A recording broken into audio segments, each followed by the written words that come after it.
These guys are hurt.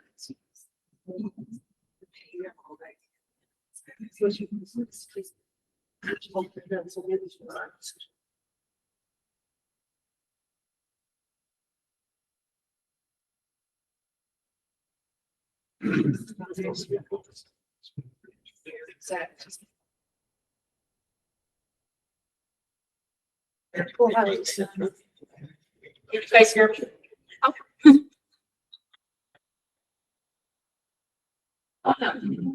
Kind of feel like rain and sell it. I was agreeing. Thank you very much for coming this evening. This is our archive speaker series. Tonight's program is on the Tom Horn 20 years later. I have a couple of housekeeping items I want to take care of first. Take a moment, silence your cell phones. Sign in at the back if you haven't. Sign in on the back on your way out. And then also the restrooms are out the door to the left and around the corner. I have a couple of people I want to introduce. We have Sarah Davis, our state archivist, back in the back. We have Susie Taylor, our technical advisor. And we have Darian Scott from the library here. And I'm Robin Everett. I work for the state archives. We're very excited this evening to be able to partner with the Wyoming County Library for this event. For tonight's event, we have viewers online as well as in person. There will be a question and answer session at the end of the program. For everyone here in person, please come to the center of the center aisle, and Rick will come up to you with a microphone for your question. For those of you online, please drop your question in the chat section, and Susie will relay it to our panelists. At the end of the program, I ask that you please remain seated for a couple of minutes. That will allow our authors to get to the backs. They've brought books and have books available for sale. And I will have some announcements at the end also. This evening's program is being moderated by Rick Ewig. Mr. Ewig is the Associated Director of the American Heritage Center at the University of Wyoming. He received his BA and MA degrees in history from the University of Wyoming, and he worked for the State Historical Department before retiring. Our panelists, starting on this end, are Claudia Thompson. Ms. Thompson received an MA in librarianship, specializing in archives management from the University of Denver. She was an archivist at the American Heritage Center at the University of Wyoming for 35 years. Her interest in Tom Horn resulted in 2 articles for the Annals of Wyoming, The Image of Tom Horn and Tom Horn's Accusers. She has given numerous presentations based on her Tom Horn research to students and community groups. Next is John Davis. Mr. Davis practiced law in Moreland from 1973 to 2016 when he retired. He's written several books on Wyoming history, including the Spring Creek Raid and the Johnson County War. He also wrote the trial of Tom Horn, which was released in 2016. Larry Ball. Mr. Ball is a professor of Americas at the History of Arkansas State University in Jonesboro, and the author of 5 books, including Desert Lawmen, The High Sheriffs of New Mexico and Arizona, and he wrote the Tom Horn in Life and Legends. I'm going to turn it over to Rick so we can take care of the children. Thank you.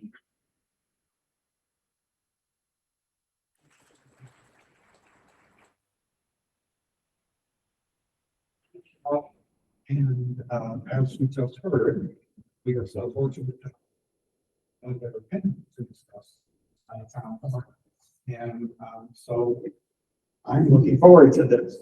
And so let me explain what the process is going to be, although Robin touched on that. And I was going to be discussing some things first about half of the time, and then we're going to open it up to questions. And as you heard, I will come out with the microphone so that everybody can hear you. And then we'll find out a lot about Tom Horn and probably about other things as well. So here we are talking about Tom Horn 120 years after, almost 120 years after he was hanged for killing a 14-year-old boy. And one thing we can certainly say about Tom Horn today in China, he is a part of our culture.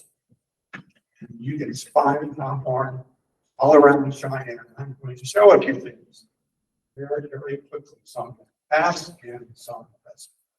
So Susie, if you will show that, and the speakers may want to turn around. This will go very quickly, right?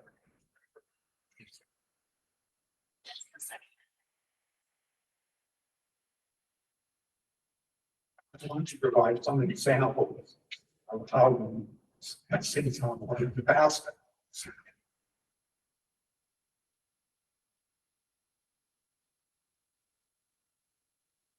Okay. Anybody recognize that? That is Fort Cheyenne.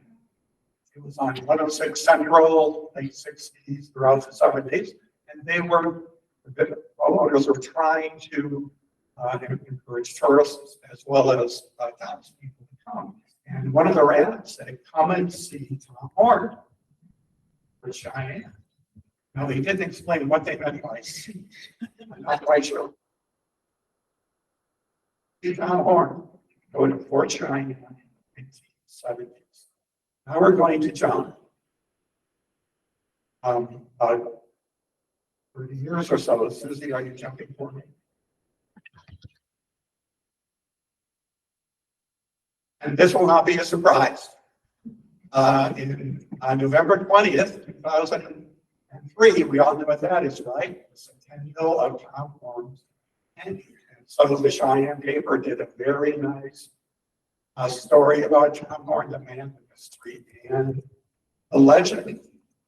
And there was a nice story about Tom Horn and everything there. But I want to mention two things that happened that day in 2003. And that is, in the morning on that day, in the Laramie County Courthouse, there was a moment of silence in honor of Tom Horn. And at 5 o'clock that day, they held a memorial mass in honor of Tom. Remember that? But it really did happen. And there is my story with the images, Chip Carlson there. And of course, if Chip Carlson was still with us, Chip would be with us stage as well. Now we're going to go current. I keep going on to the next one. Here we go. Boots. You have these wonderful boots around Cheyenne.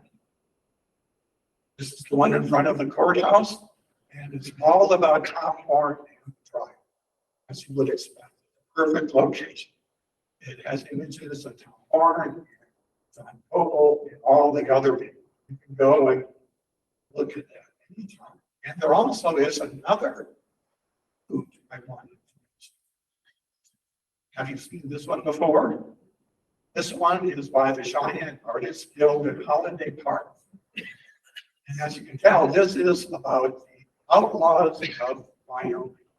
And of course, Tom Horn is the one who was featured here.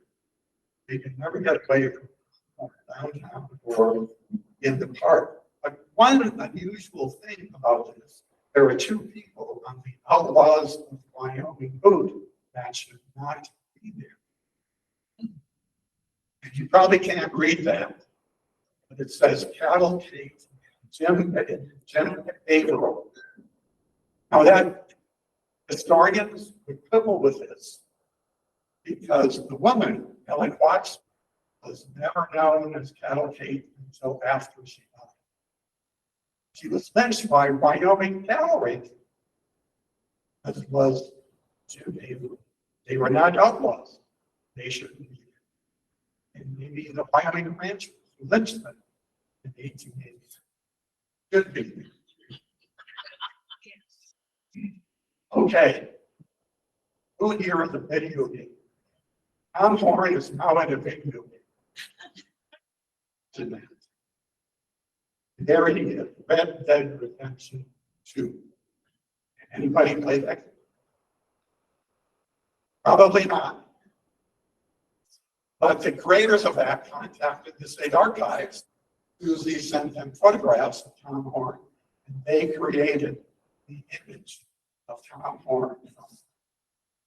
Yes, a video game would be a natural place for Tom Horn to be in today's culture. Okay, last image. As you know, China has this wonderful bronze project going up on corners all around them. Well, Tom Horn is going to be included as one of the bronze sculptures. Maybe some of you are not aware of that, but there is an image of what that is going to be. Tom Horn. Tom Horn will be on the corner somewhere, maybe by the courthouse. I'm not sure. That is himself in clay. So the statue is.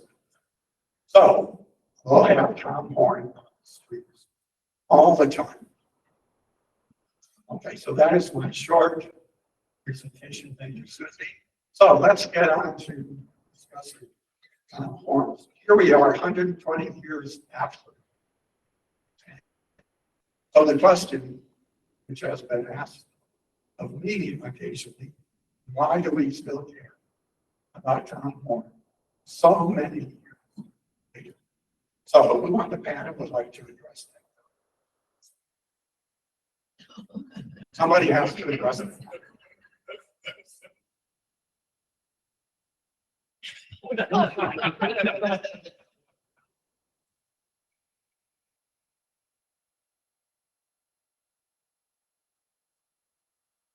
Is here beside me, sit two men who have written quite large books, all about.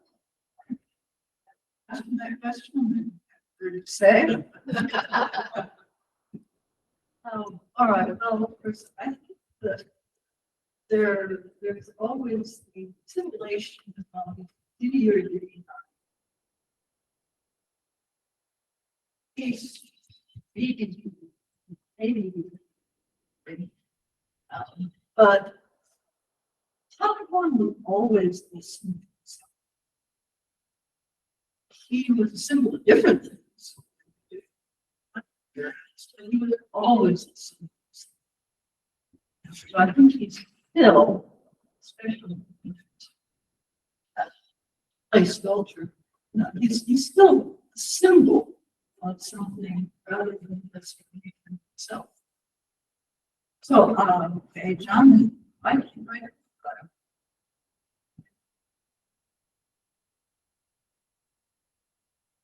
Okay, all right. Well, I wrote a book about it because he believed in stuff. That is, I wanted to look into the lawlessness.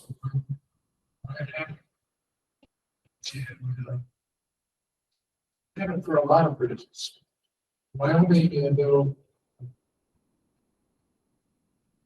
these in the 1900s enjoyed, that's perhaps the wrong word, terrible reputation.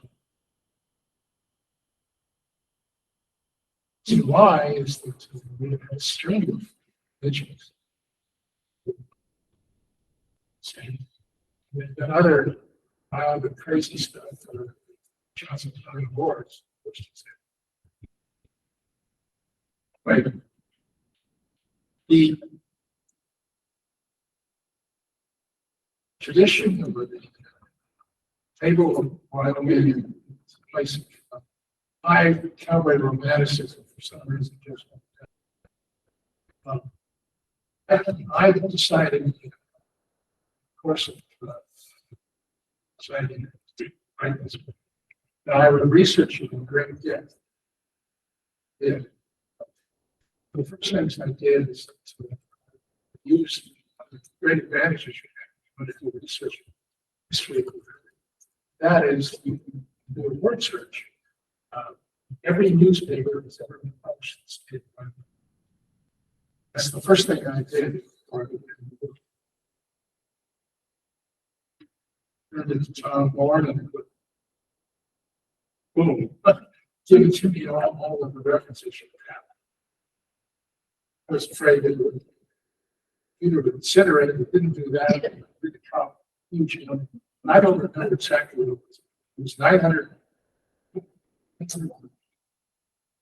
1985, or whatever, it was a huge number, and I printed them all out. And I put them in a loose leaf series, loose leaf.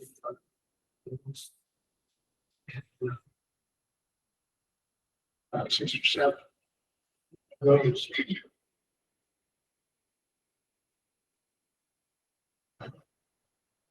I was able to research Tom Horn as thoroughly as I was an attorney for some 50 years. I respect the efforts of the judicial system to get to the truth. And so I figured that if I researched this to depth, I would get a pretty good idea whether Tom Horn, say, got as well represented by his attorneys, whether he was not. And I had further advantages in that the case is very, very, very well documented.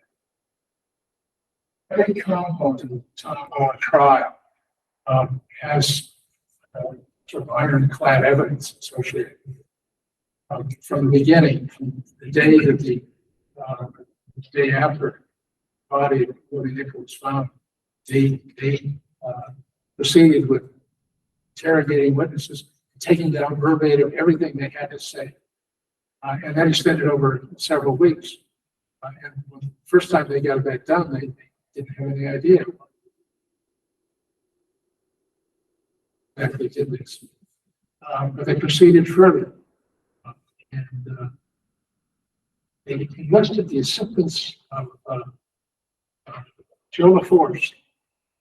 Joe LaForce was a woman who was very effective, has been integrated in some situations. But one of the things I wanted to do is see whether under the law of the 1890s, early 1900s, the prosecution treated him fairly. They acted within the rules. And had an interesting mix of characters involved in this. One of them was the Laramie County attorney. His name was Walter Stoll, who attorney here for 20 and 30 years.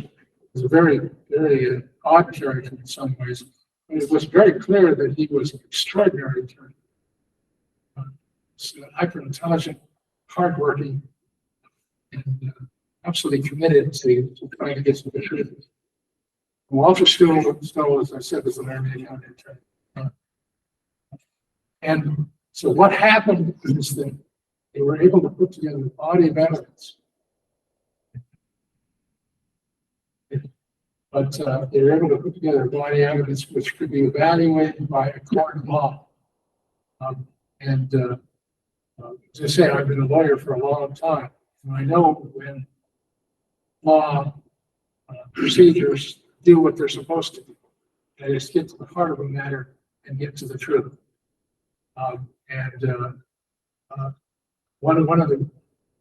That's one of the wonderful things about all of the materials we had. We went to Tom Horn's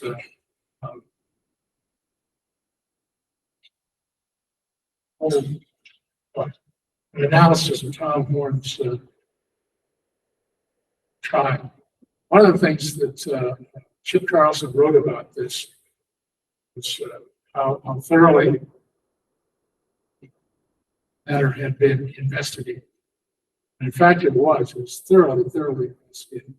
Okay, well, let me cut to the chase. That is, after looking at everything that I could find, that's what this fact book was full of. If you have an interest in such things, believe me, I've got meat for it.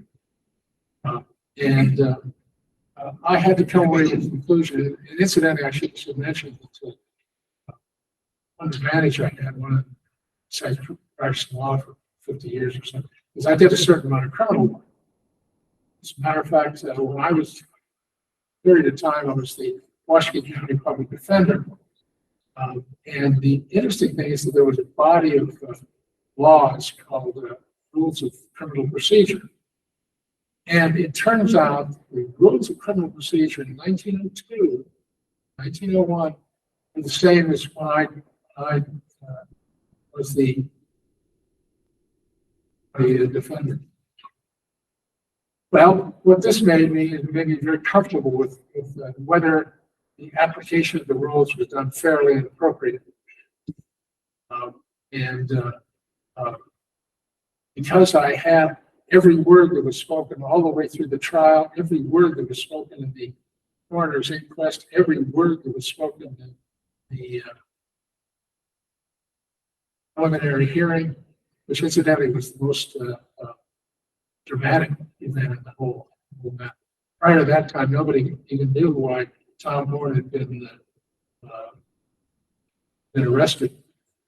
But it came out for the first time that Tom Horn had made a whole series of statements, not knowing that there was two men, one man who was a stenographer who wrote down everything he said verbatim.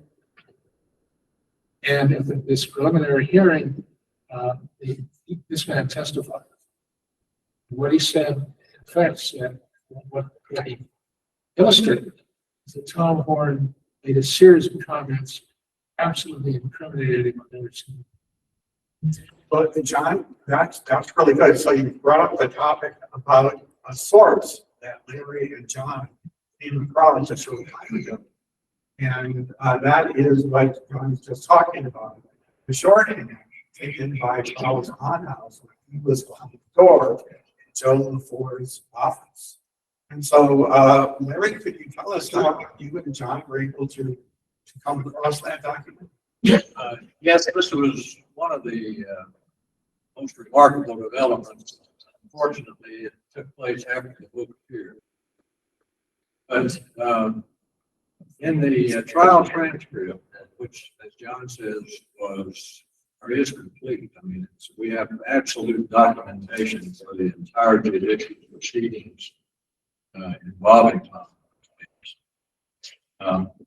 And in the trial transcript is a transcription of Onhouse's stenographer's shorthand notes that he took secretly during the conversation between Forrest and Tom Horn.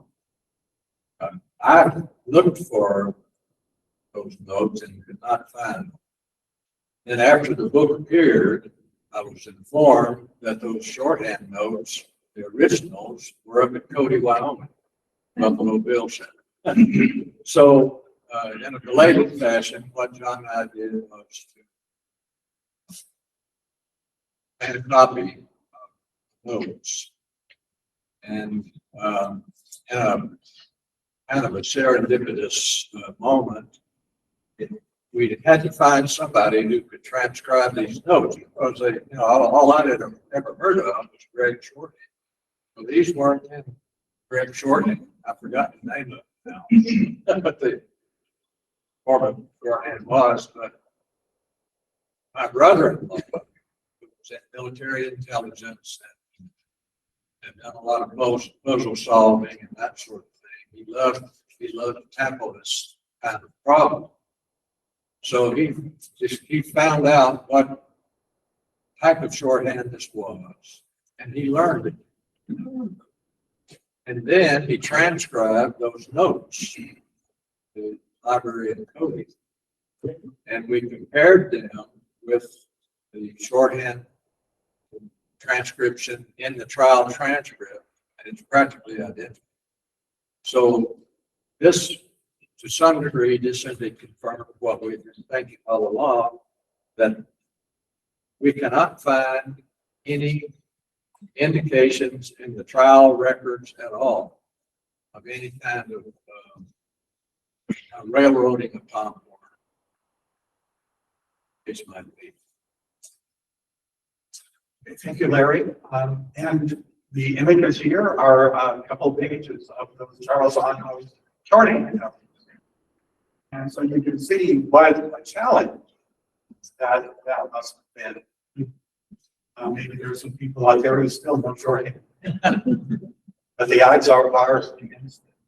And so that was just a wonderful source. And the most recent source, perhaps, that has come out for the Pinkerton records. Since at one time, Tom Horn virtual Pinkerton.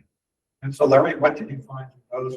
Well, this was another discovery after the book came out. But of course, we knew that Tom Horn had worked with Pinkertons. Really, we don't know precisely how long. Like 1890, 92 or 93 at least, 93 at least. And when the cattlemen's invaders raided Johnson County in April 1892, then the cattlemen contracted with Pinkerton Detective Agency, and it was through their branch office in Denver, to send up detectives to do some investigative work undercover among the alleged rustlers. Of course, the cattlemen had declared that anybody who lived in Johnson County was rustlers. Everybody would be under investigation. And so one of the Pinkertons sent 2 operatives to Buffalo. And one was Tom Horn. He used the undercover name Tom Hale, Hale. And we knew he was there, but I had thought, like Shorthead knows, I thought they had permanently lost because the Pinkertons were rather secretive and they had sanitized their files before they turned them over to the Library of Congress. But lo and behold, in the Huntington Library, San Marino, California, these Tom Horn reports from his stay in Buffalo from May to October of 1892, all of those reports are there, and it's remarkable. John has read them, and we both conclude that they really don't add much to what we know about Johnson County War, but it's another remarkable find that we just simply didn't anticipate at all. Thank you, Larry. And when you talk about Tom Horn, one thing we just need to understand is which Tom Horn are we talking about? Larry, in your book, you talked about the legend, and Claudia, and what you look for him, and you talked about the image. Not exactly Claudia is the image of Tom Horn. Yeah, well, these gentlemen know about Tom Horn, that and that. This is what I know about Tom Horn. So I definitely refer to them as the real Tom Horn. My interest was kind of more in thought in what they imagined Tom Horn to be. At the beginning, Tom Horn was a symbol of the, getting rid of Tom Horn, hanging Tom Horn proved that Wyoming was now a civilized place where you could raise your children. Tom Horn was, in that sense, an outlaw. In no other sense is he an outlaw. Murderer, yes. But he was never an outlaw, since that Jesse James was. But still, hanging him was settling the West, saying we're now civilized place. And now in Cheyenne today, we like to harken back to our Wild West roots and romanticize the Tom Horn as the figure of romance. And so there's been kind of a drift in who Tom Horn is in the public image. That's my interest in him, and is still.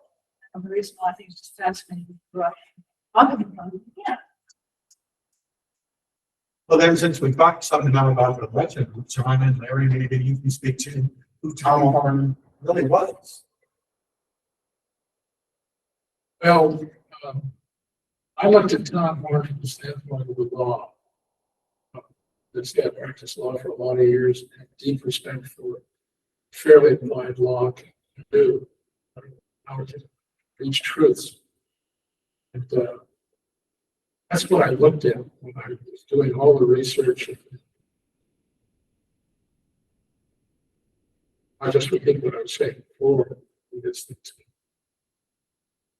trial was one in which he had superior attorneys representing him. But the evidence against him was simply too strong. It was a very favorable jury in a lot of ways, because a number of them were actually friends of him. But in the end, the prosecuting attorney, Walter Stoll, was a very, very good lawyer.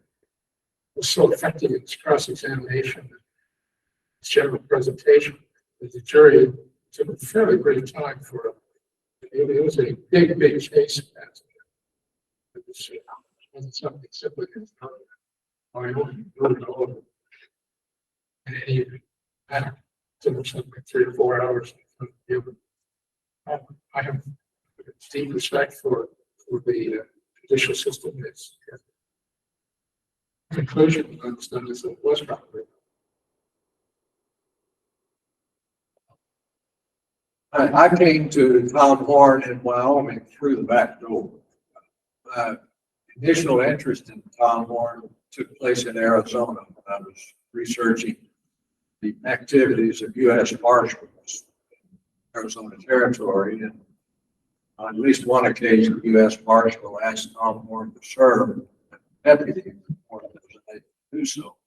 I became interested in Tom Horn's early life, and I don't think we can quite understand him fully in Wyoming without understanding a bit about his background, especially in Arizona. From about 1881 throughout the 80s, he worked for the Army he was a civilian employee of the Army. He started out as a teamster and then he worked in the pack trains. The pack trains were absolutely essential in the pursuit of the Apaches in southeastern Arizona and in Mexico. And it was a brutal, no holds barred war. Horn actually admitted to one of his fellow detectives, Charlie Siringo, that on one occasion at least, Horn admitted that he had actually shot to death an Apache baby after a battle with the Apaches. His mother had been killed, and nobody wanted to take care of the baby, so he just shot the baby. And this kind of brutality, Horn was just sort of saturated in over a period of the decade of the 80s. It was just a really, really brutal campaign that I don't think has ever been quite fully appreciated. But I think it has a lot to do with Horn's development of a sensitivity and very brutal aspect to his personality. The contradiction is that he has some talents. He was an early rodeo star, actually won awards, rodeo in Arizona. And later in Wyoming, he was very gifted in braiding leather. He learned from the Apaches because he lived with the Apaches some during the 80s. A gift for language. He learned Spanish on the border Spanish, not Castilian, not pure Castilian Spanish. But he served as a translator at the surrender of Geronimo to the U.S. Army. Horn had a lot of talents, but he just didn't pursue them. And he then moved to service in the Pinkerton Detective Agency, and he was not a very good detective. In fact, he was arrested in Reno, Nevada for robbery, and the Pinkertons had to bail him out and pay off the jury to get him off. Pinkertons were embarrassed by all this, but William Pinkerton said, "We have to stand by our people, otherwise we lose respect of the public." So Horn got off. Horn later admitted to Charlie Siringo that he actually robbed him. So by the time Horn came to Wyoming, he was a fully developed personality, not all pretty. He was, I think, when he agreed to serve as a hitman for the cattlemen for money.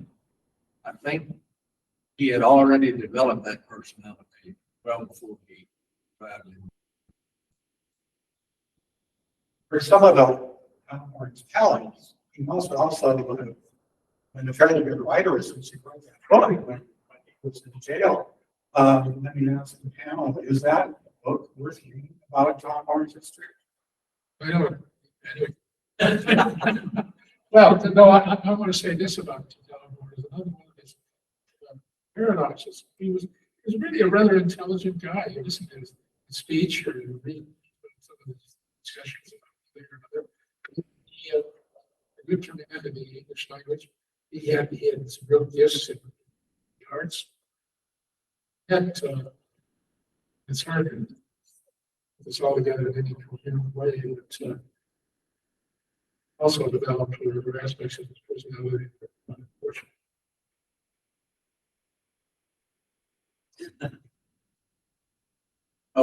The book, if you read the book or have read the book, you should think of it as pure fiction.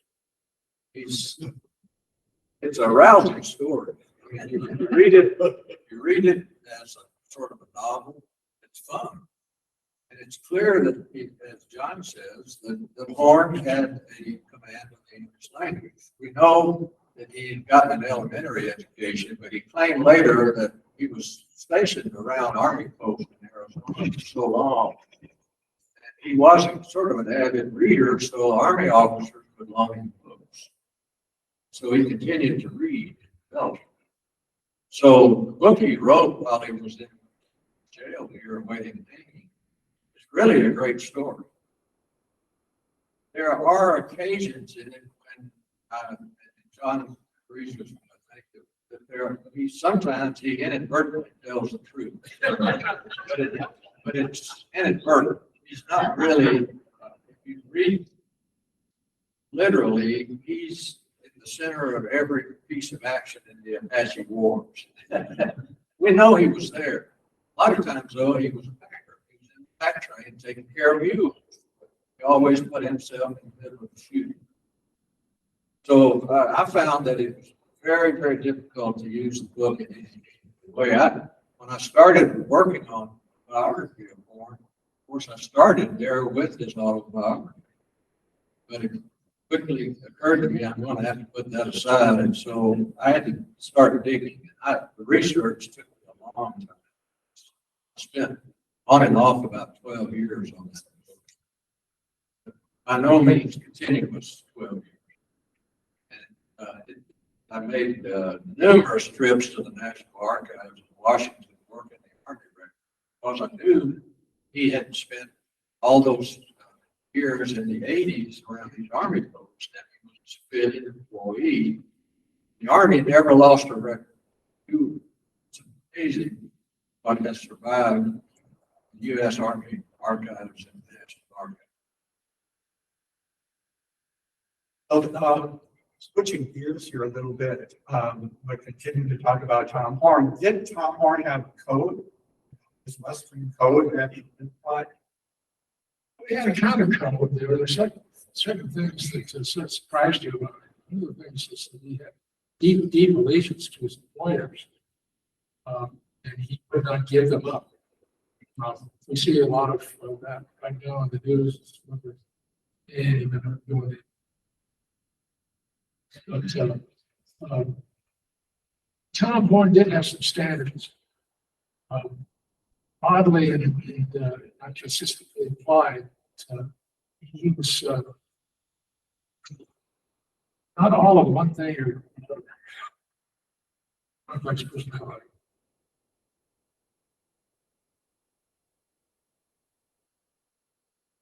And then we'll go on to a different question. And what we find out in John's book is that the Denver newspaper for great sources for what John wrote about regarding the trial. And there was a female reporter from a Denver newspaper named Polly Clyde. Can you tell us about her body? Probably wasn't a good name, but she was early 20th century, they referred to as songsters. They had hiring these women reporters who were essentially, in modern terms, they go in, probably privately, into the farm trial. There were other reporters there from the Denver Post. Their job was to trial. Her job was to report personalities. So she is the one that, in describing Tom Farmer, I know I think he's the judge, but the judge was perceived as like a great spider seated on his bed. So yeah, there was no attempt to be neutral. Her job was to stir people's emotions.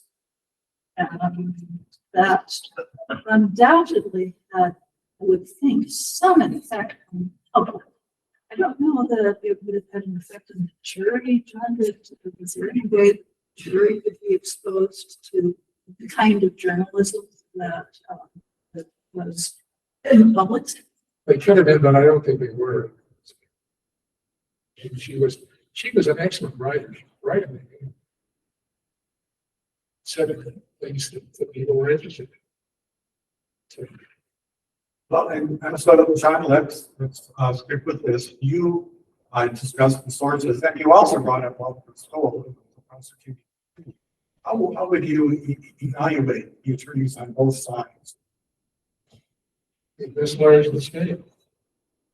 The people who hired the lawyers for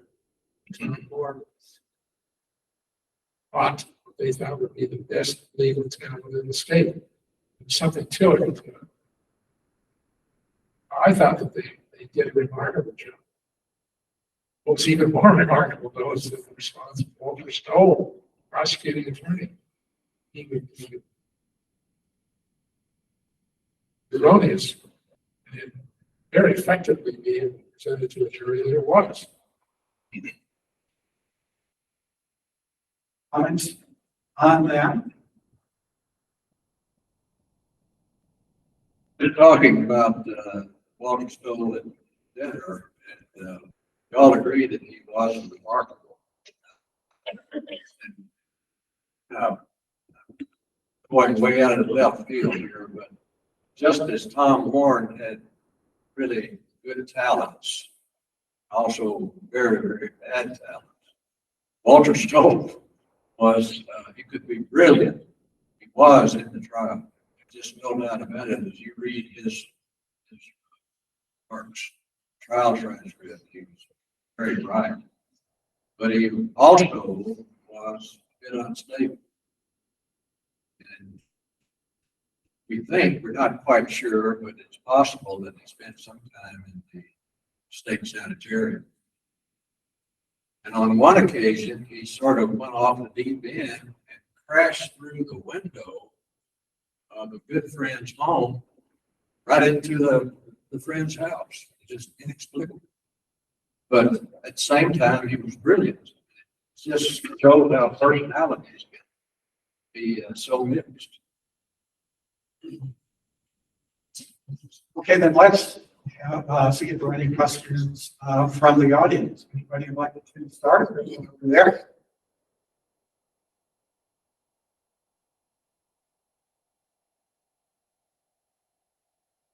What an honor, thank you guys.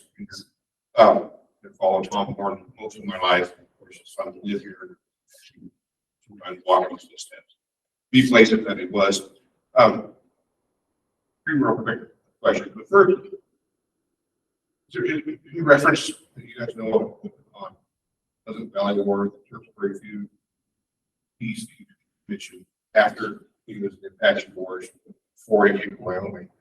Sounds like I haven't ever been able to find a real good reference on thinking about any of that.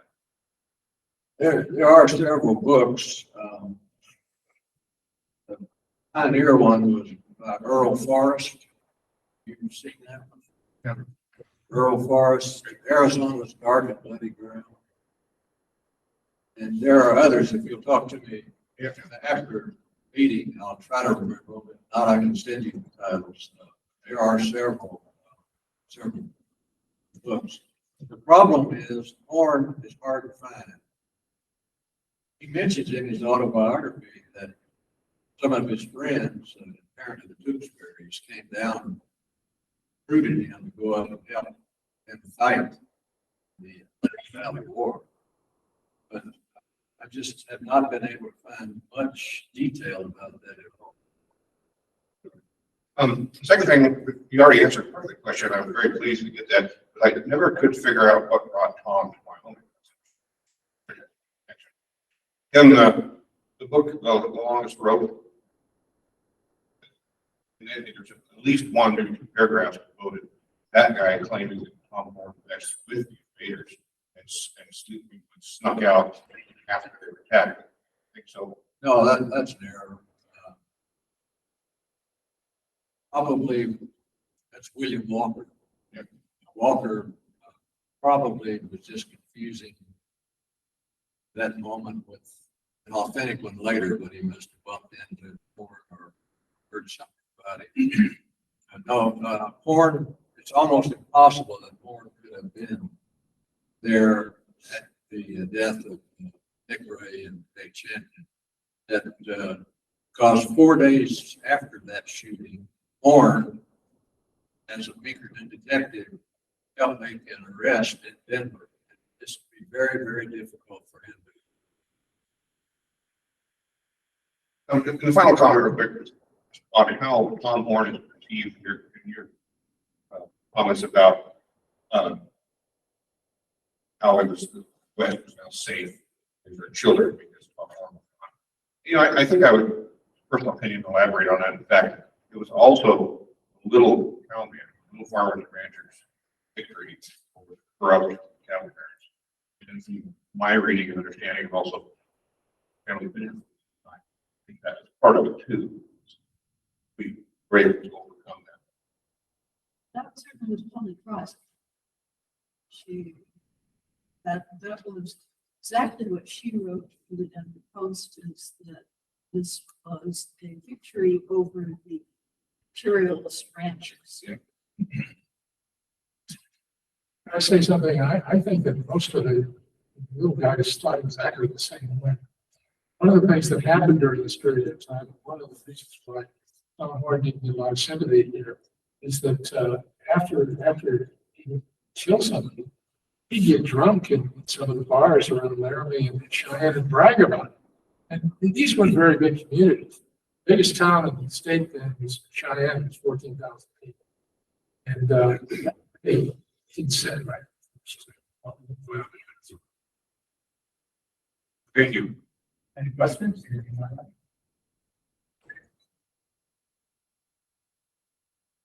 I was in a long file of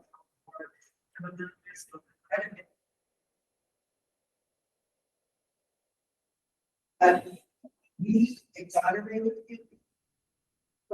Ever was he speak exonerated? Because I know he was like. What's your question? Was Tom Horn ever exonerated? Yeah, was he ever supposed to?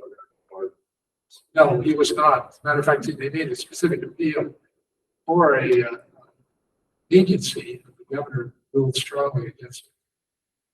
I can fairly say from all those little newspapers I read all the way through the state is that Tom Horn was not admired and liked in the state at all. They saw him as a tool for the rich guys who wanted to kill you. Did he actually, I don't want to say, go after some people that did have an issue or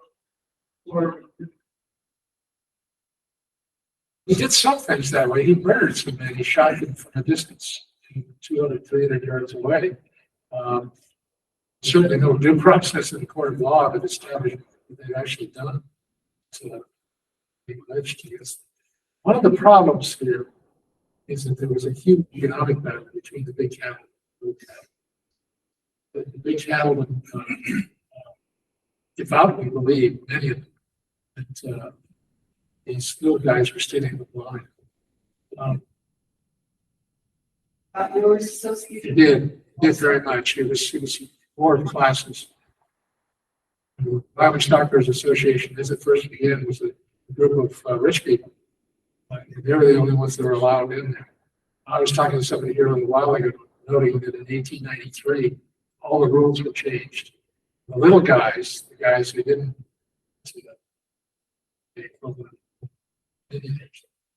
they went around it. Was never, ever exonerated. He was absolutely never exonerated. Right, like, it happened, Governor Herschel was approached about possibly pardoning Bourne, and Herschel said no, and then Sullivan was approached as well. Pardon, and he also we know those two documents. Another question. You feel that the person that get behind the door and took the shorthand code was reliable, or was that, or could it be manufactured of evidence to, The person who was hiding behind the door was a court reporter. I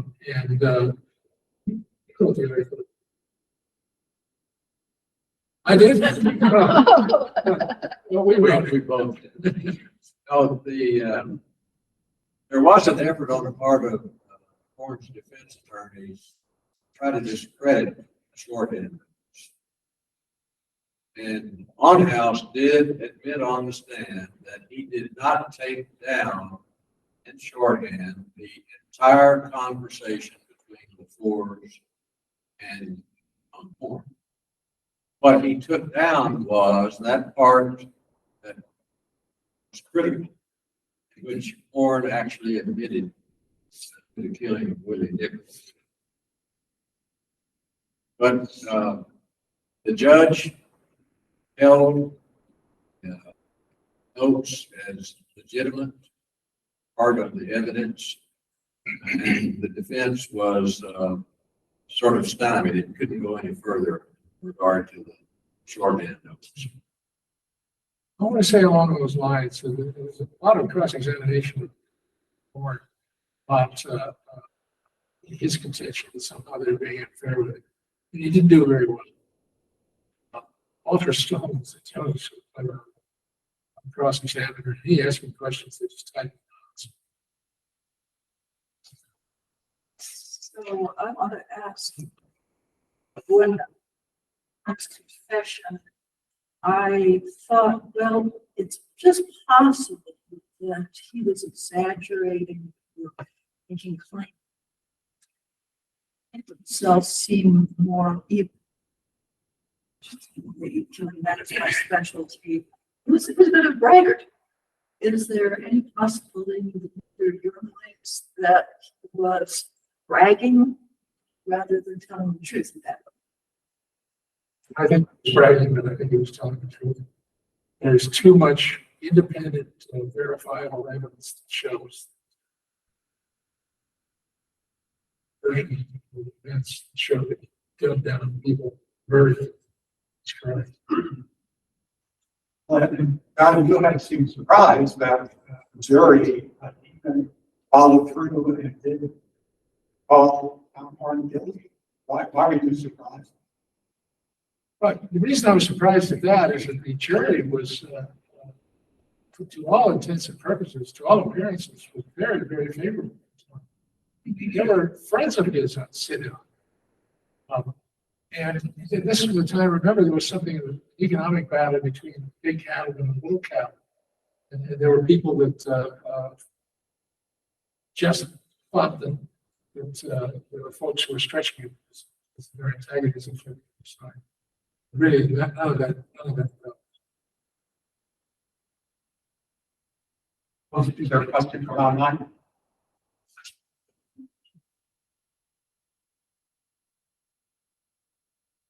So the question from online is, They're asking if you would repeat what was mentioned about Earl Forest, Arizona. They said that I'm a distant cousin of Tom Horn from Washington County, Pennsylvania, and Earl Forest was a historian here in Washington County. Forrest did spend time in Arizona, and I'm wondering if he had written about Tom Horn.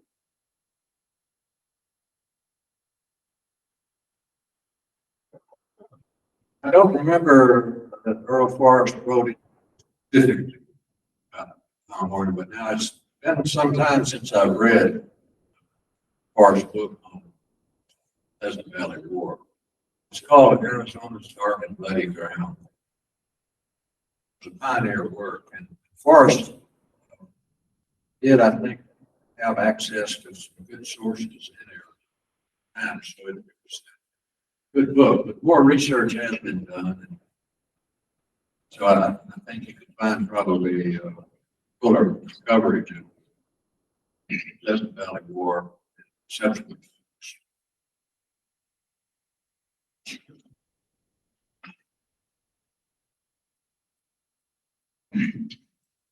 I have a question. It's the family lore that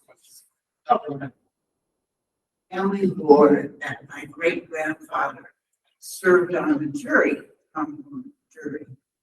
So it's your opinion that they came to that, correct?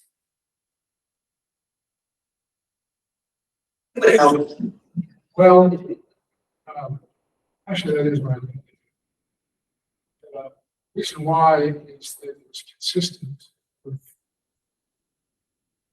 a series of verifiable events that the people who were taking the position against Horn were cross-examined by some very, very good lawyers, held up well. In fact, the case was thoroughly investigated and presentation for the We don't need to feel guilty anymore.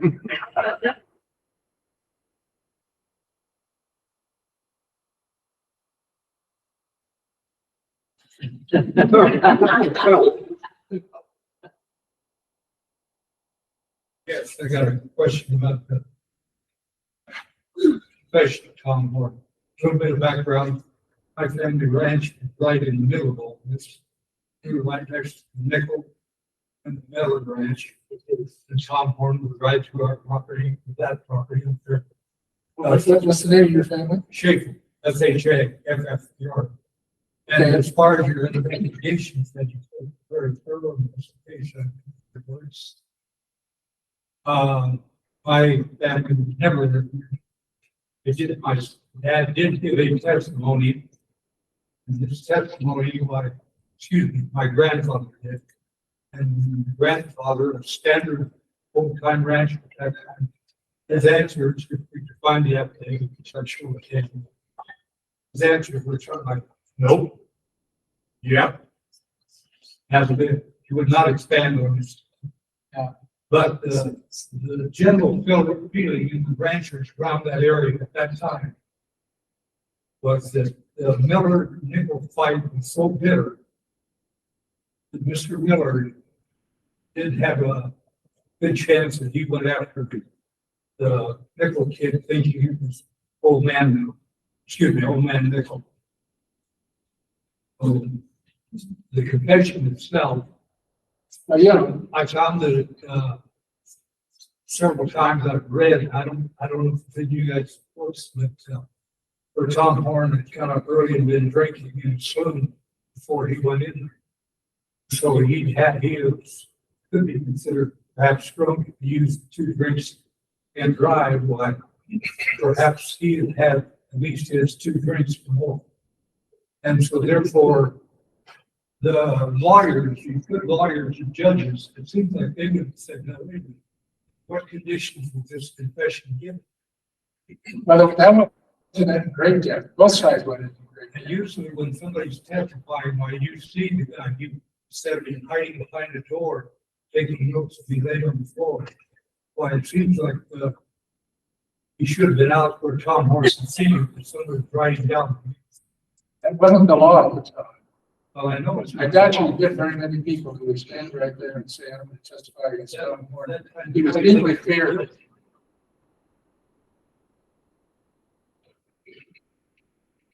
I'll give you any questions. What extent, if at all, did the Wyoming Railroad Association either support or work against it? No, that was involved in this particular case, which there were these local strike groups. These strike groups in Laramie County and adjacent counties were in favor of Tom Horn because they were given to a huge battle. It was sort of almost a battle of classes between senators and the Wyoming County. What about the answer to the drinking before the confession? Well, it's interesting that as I started with the prosecution, I wanted to bring about, you know what Tom Horn said throughout it all? I was sober throughout it all. Really, I mean, well, I don't know whether it was or not. The fact is, if you're a fact finder, and this is one of the crucial questions, the man who's sitting, let's see, says, I was sober throughout it all. It's hard for you to say, wait a second, we're going to exonerate his own words himself exactly the opposite. I should say something like this. There were a number of things involving his testimony that were strange. He kind of took control of some of that trial. A strong personality, and he refused to agree to what seemed to be more logical and more helpful. But so what it came down to is none of these issues were issues. There was no solid basis to support them. But what was there? That is the specific confessions, specific statements by Tom Horn was dead. Was he drunk when he gave the confession? He said he wasn't. He said he wasn't, but was he? How would you know? There was a lot of conflicting evidence about that. Each side found somebody who said, oh yeah, he was drunk. He was totally but the fact is that when somebody's sitting on the stand, the defendant is sitting on the stand, and he says such and such, either good or bad for him, it's going to carry extra weight. And why in the world he took that position, I don't know. But he did consistently throughout it all. He was a fellow that who was stubbornly stupid sometimes. Any other questions?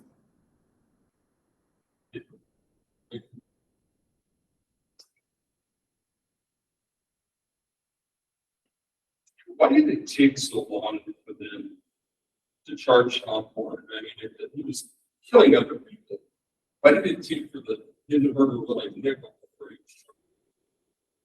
Well, as far as, let me go first to the other people. Fact is that they were never able to get a solid case. That's a pretty strong suspicion that you got to have more than that in order to. No prosecutor was to bring a case, a terribly expensive proposition, unless you got a good chance of winning.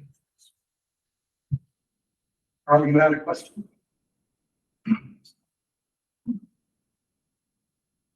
My question is, what topics about Tom Horn and Tom Horn trial should be explored in the future? I'm sorry, I didn't understand the last few words. What topics about Tom Horn trial should be explored in the future? Well, I have to say that this is one of these events that you can't explore it, you can't really resolve it in the future. You got to go back and do what we've done. Dig.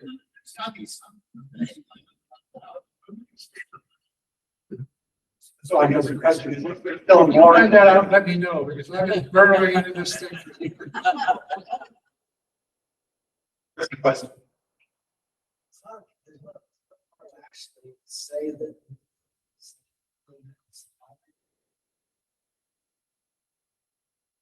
Or when did he find out that this photograph? Ask that question again. I wasn't sure I got it. Oh, well, it's hard to actually say that I was happy that he shot. Or what time did he actually find out that this photograph? Not. He didn't say anything like that. He denied that he was even there. And he denied that he had anything at all to do with it. And so frankly, that's one of the reasons why his actual admissions were so good. It just shows his life. And one last question. I will ask a question. We saw early on in the program tonight what the Tom Horn sculpture is going to look like. That will be on the streets of Cheyenne. Now, you three are the experts of Tom Horn. If you were going to select an image that you think would be appropriate and showing Tom Horn, what would you sculpt? All right, so there's a photograph that the also see it all around of Tom Horn in jail raiding a lariat. And originally that photograph was published with the caption, Tom Horn making his book that will hang him. Obviously, that's not true because you don't hang people. They're way too elastic for that nonsense. But I want a statue of that image, that plaque on it, because to me it symbolizes all of the misinformation given about Tom. The layers and layers of legend that have built around this story. So that's the one I use. I don't think you can encapsulate the Tom Horn with image. He's way too complex and he's way too inconsistent with it. I agree, but I'm thinking what most people in Wyoming, I believe, think of Tom Horn, and that is he was a stock inspector for first the Wyoming Stock Association, and later went into private employment. And on the first edition of his book, which appeared in 1904, just a few months after he was named, you've seen a copy of that book, and it is available. It's a drawing in color of a stock inspector or stock detective up on a hillside examining something going on down here below. I don't know what. It's watching rustlers or whether it's just surveying the region. But I thought that would be possibly a good image for a sculpture. Thank you, Larry. Susie, we have one more image to show. If you would please show that. This isn't well known, but in this one, Tom Horn was like August 1903, a few months before he was going to the gallows, and he escaped from the jail. He was chased by the operator of a merry-go-round, which was in the area, who shot him twice at Tom Horn as he was running for downtown Cheyenne. The first bullet apparently grazed Tom Horn, which might have stunned him. The second bullet went into a house of this woman who was holding her child, and it just barely missed her. And that person apparently ran out of bullets, and he wasn't able to fire anymore. But then, of course, the person who was chasing him caught him and started to beat him with his pistol. Is what happened. And so you see the tall man there in the photograph is Tom Horn. But you can pick him out. He was like 6'2", And I like that image because it shows people on bicycles. Instead of just on horses, it gives you a different impression of what Cheyenne was like in 1903. Well, if you all would, thank the panel for being here tonight.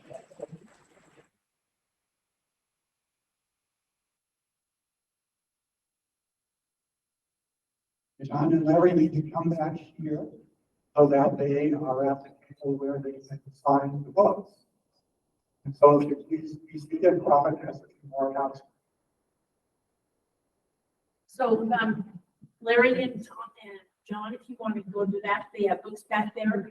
The, books for, Larry, Life and Tom Horn, and Life and Legend and Tom Horn. If you buy one, please make your check out at the Library Foundation. And then John Davis will have his books for sale and you can pay him directly. Thank you all very much for coming this evening and your continued support of the speaker series. Thank these three for their continued research and ongoing.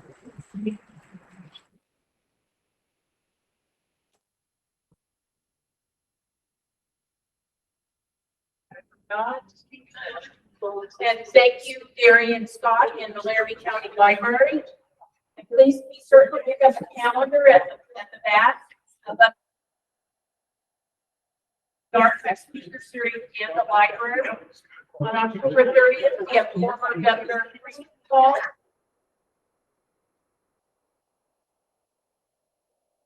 Yeah, it's on have a lot of. Tonight, we'll have Jenna Forger talking about the POWs camping campus. Thank you. Have a good evening. Stay warm.